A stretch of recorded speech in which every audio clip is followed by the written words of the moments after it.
City of Aurora training video on appropriations and budgeting. The first slide shows the appropriation report, which is used each year to track the budgets for all of the various areas in which we spend money throughout the city. The appropriation report is broken down by fund and then department and then by line item based on what it is that we are spending.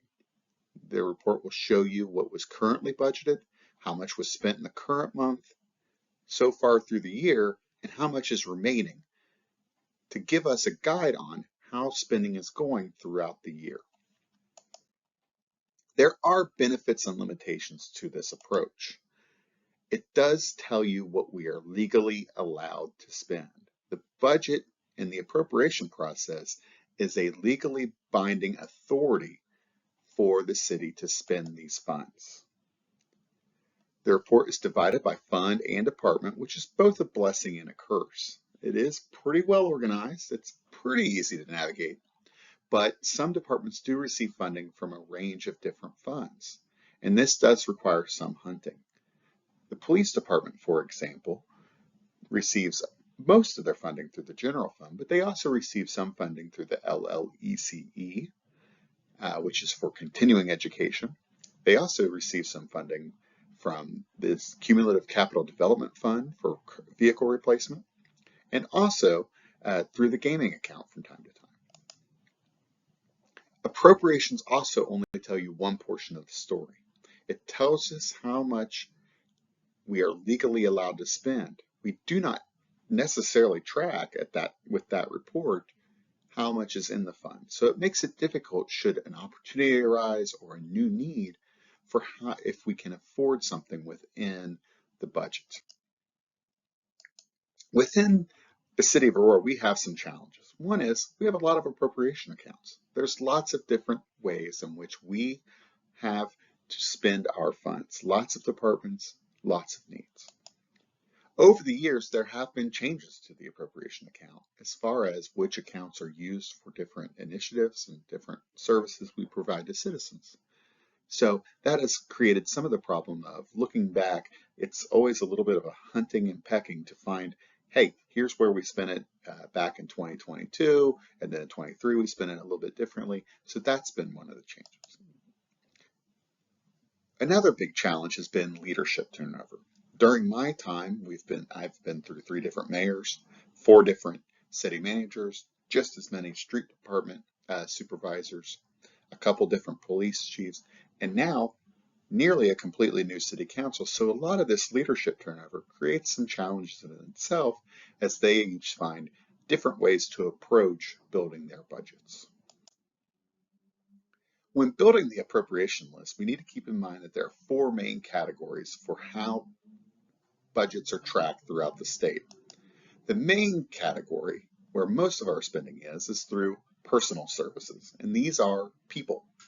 These are our employee expenses, which includes not just their salaries and wages, but also benefits such as health insurance and retirement, but also those employer taxes that we have to pay. The second category is supplies. This is physical goods, stuff, paper, pens, paper clips, salt and sand, vehicle fuel, any kind of expense where it's something that you can touch. This is where a supply comes in. The next category is supplies, services and charges. These are ways in which we pay other people to do stuff for us. So this is like professional services such as consultants coming in, or anytime we hire someone out to do work for us. This is also where you'd see a lot of repair and maintenance, where we have somebody else repair and maintain our vehicles or any of our equipment or buildings, and also where we pay our utilities and communications. So when you pay your Duke bill and when we pay the city's internet bill to now Great Plains Communication or previously Xfinity, this is where that would be. The fourth area is capital outlays. Capital items are anything that is over $5,000 and has an expected life of more than 1 year. Usually we do not pay for things out of the general budget. We usually try and fit them in with the Cumulative Capital Improvement Fund or the Cumulative Capital Development Fund. These are both funds that assess a special levy onto the property taxes that help to provide the funds we need to maintain the capital assets we have as a city. The goals for this year and beyond are really to try and standardize those appropriation accounts. Try and make sure we keep the same list of accounts going from year to year. The next goal is training, training, training. This video is part of just a piece of trying to make sure everybody is aware of the concepts behind planning the budget and keeping track of our appropriations. We need to make sure that our budget is a plan for what we want to accomplish. It's not just a wish list. We're looking at what we need to accomplish in the coming year, and the budget is our plan for how to accomplish that. There is a need to formalize our purchasing process a bit from the very first point where we know that we need to purchase something all the way to getting that invoice paid at the end. We could use a little bit more sophistication in making sure that that's a formal process. Consistent reporting of updated information is very vital. That's why you've been seeing the appropriation report going out pretty consistently to everybody. I've been trying to build the fund reports each month to give you guys a sense of not only where we are on the appropriations, but also where we are with our funds. Do we have the cash available for us that we need? I'd also like to start working on building a 10-year budget forecast so that we can start to expand our horizon and look out a number of years to see what other things we can accomplish. A lot of things take many, many years. Market Street first got looked at 17 years before the first shovel was overturned. Also for this year and for the years to come, we need to really focus on preparing a balanced budget. A balanced budget looks at spending only what we are going to bring in revenue. This has not always been at the forefront of our planning, but in the coming years, it is going to become more and more important. The budget is prepared in an 18-month cycle.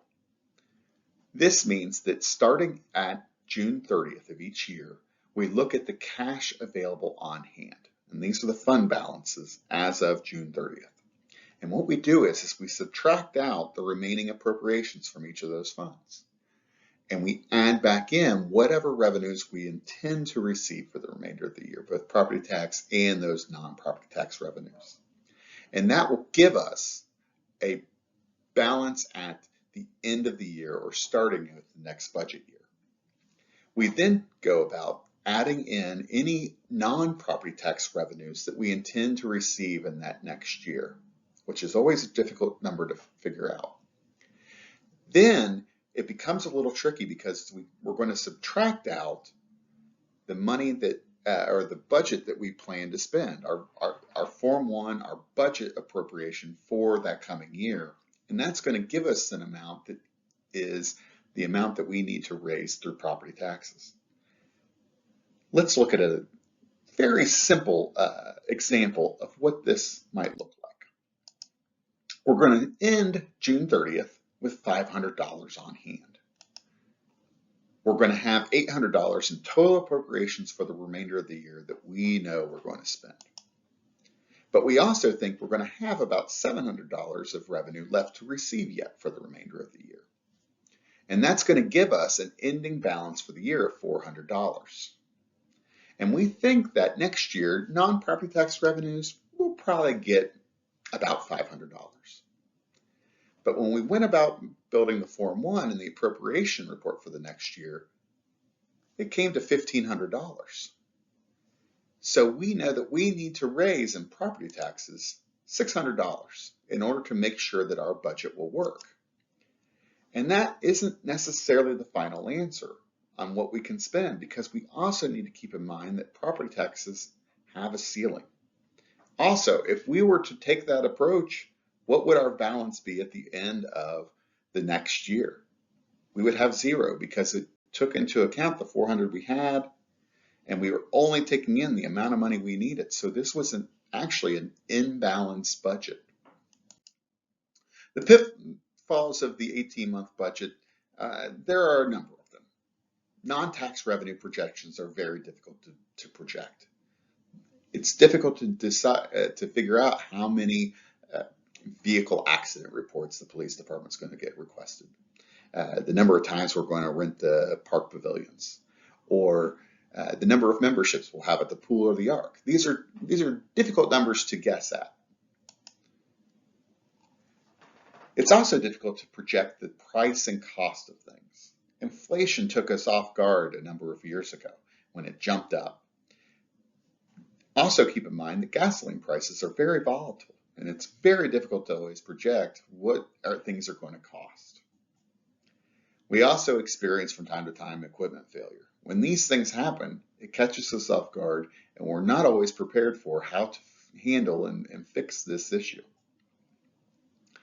There is the problem of turnover. Anytime you lose an employee, you lose the skills that they had, and now you've got to take the time to invest in somebody else, and you're spending more money to get somebody up and running.